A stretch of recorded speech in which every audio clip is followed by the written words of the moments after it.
परमेश्वराची स्तुती असो. आजचा विषय आहे विश्वासाने आणि आनंदाने द्या.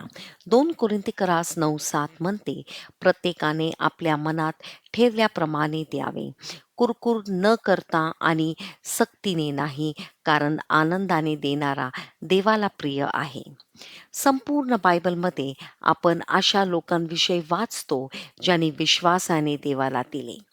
पास्टर ख्रिस पुढे म्हणतात, आणि देवाने त्यांना अद्भुत आशीर्वादांनी उत्तर दिले. उदाहरणार्थ, शालोमाने एकदा देवाला 1000 होमबळी अर्पण केली. त्या रात्री देव त्याला प्रकट झाला आणि म्हणाला, माग, तुला काय द्यावे?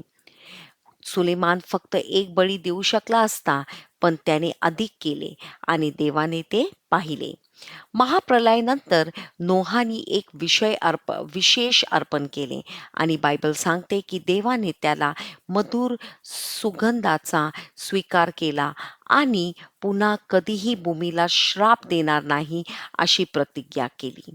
आणि आपल्या प्रभू येशू ख्रिस्ताने सर्वात महान अर्पण दिले, आपला जीवन. म्हणून देवाने त्याला अत्यंत उच्च केले आणि त्याला प्रत्येक नावापेक्षा श्रेष्ठ नाव दिले. जेव्हा आपण विश्वास, प्रेम आणि आनंदाने देवाला देतो, आपला वेळ, आपले कौशल्य किंवा आपली अर्पणे, देव सदा आशीर्वादांनी उत्तर देतो. म्हणून आनंदाने द्या, त्याच्यावर पूर्ण विश्वास ठेवा आणि नेहमी विश्वासाने व आनंदाने द्या. माझ्या मागे प्रार्थना घ्या. माझा विश्वास जिवंत व कार्यरत आहे.